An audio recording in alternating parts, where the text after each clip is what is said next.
The Duffer Brothers have already shown us who dies in the Stranger Things finale.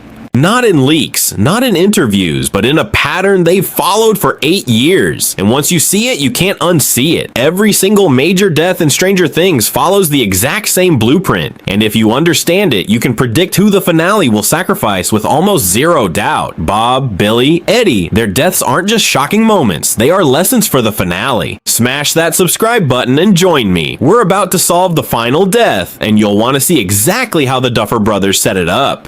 Every major Stranger Things death isn't random. There's a reason, a rule, and it always hits you where it hurts the most. Bob Newby was the first clear example. The everyman hero, the guy you didn't see coming as a hero. Calm, clever, protective. He uses his brain to save the kids and then faces the Demodog alone. Bob didn't die because the Upside Down needed him. He died because he chose to save everyone else.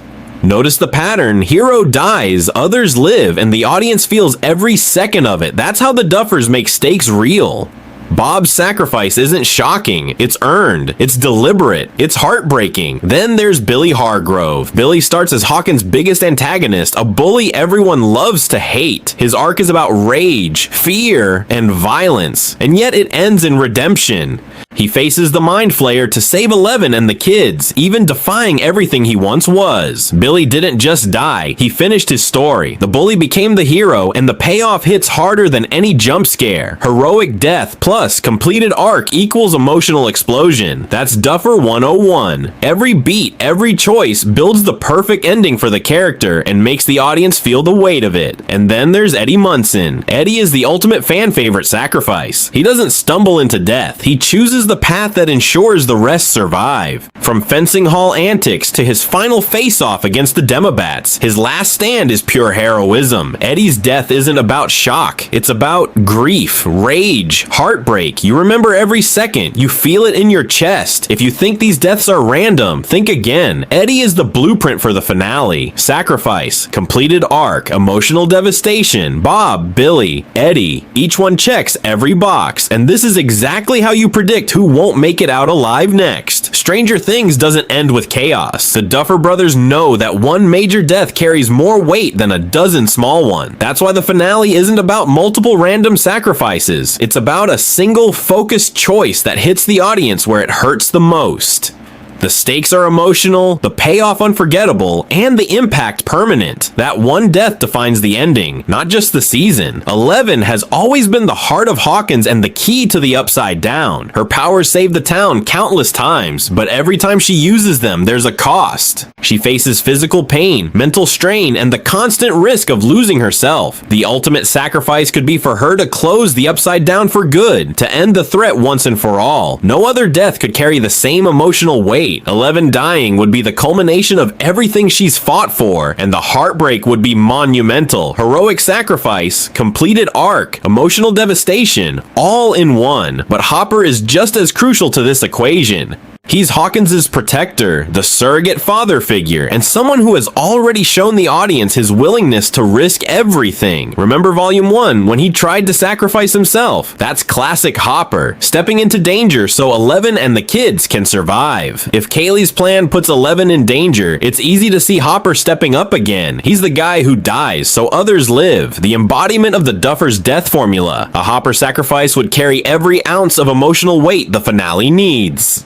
Will Byers, on the other hand, is Hawkins' original connection to the Upside Down. His trauma and psychic link have haunted him since the first episode. He's not likely to die physically, but a symbolic death, losing his connection to the Upside Down permanently, could close his chapter in a way that fits the pattern. Will's story has always been circular, starting in the Upside Down and ending with a final separation from it would provide emotional closure. The audience would feel his relief and grief simultaneously, which is exactly the kind of emotional punch the Duffers love to land. And then there's Steve Harrington. Steve's journey from selfish popular kid to protective, almost paternal figure is one of the most complete arcs in the series. He constantly puts himself in danger to protect others, and he's proven time and again that he'll run toward danger when everyone else runs away. Steve dying in the finale would hit like a gut punch. Heroic sacrifice, redemption fully realized, the audience in tears. It's textbook Duffer Brothers. If one character is set up to make the ultimate sacrifice, it's Steve. He's the protector, the heart, and the mirror of Eddie Munson's sacrifice, the one who steps up when it matters most.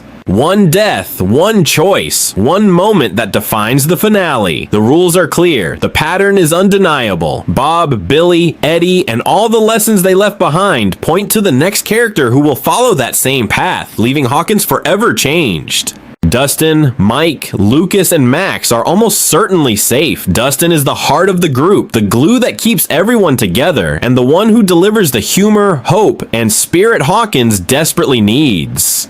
Killing him would rob the audience of that emotional anchor. Mike is the emotional core, Eleven's constant, the one who represents love, loyalty, and persistence. His presence is too central to the story to be sacrificed. Lucas and Max also fall into this safe zone. Max has just woken up from a long coma and has finally been reunited with Lucas.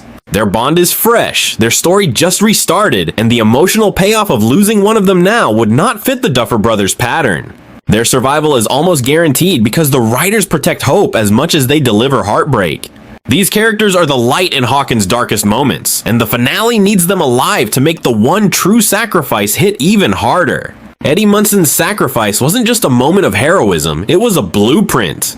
He faced the danger head on, choosing to fight so everyone else could live. That same role now falls to Steve Harrington. Just like Eddie, Steve has always been the protector, the one who steps into the chaos while others run away. Every lesson Eddie left behind, every heartbreak he caused, echoes in Steve's journey. The mantle passes naturally. The hero who protects becomes the hero who sacrifices. Steve's arc mirrors Eddie's in every way. Courage under fire, loyalty to the group, and a willingness to risk everything for the people he loves. The audience already knows this pattern, and the emotional weight is already primed. When Steve steps up, it won't just be a death. It will be the culmination of everything the Duffers have been building for years. A perfect reflection of Eddie's ultimate heroism. The rules are clear. The pattern is undeniable. Sacrifice, completed arc, emotional devastation. Bob, Billy, Eddie, and even Hopper have shown us how the Duffer Brothers deliver heartbreak. Now, all signs point to one character whose story, courage, and role as protector make him the most likely to follow that same path. Hopper has already proven he will step into danger for 11, just as he did in Volume 1, but the one whose arc, loyalty, and willingness to sacrifice mirror Eddie Munson's heroism perfectly is Steve Harrington. Steve has grown from a selfish kid into a protector, a mentor, and someone who runs toward danger when everyone else runs away.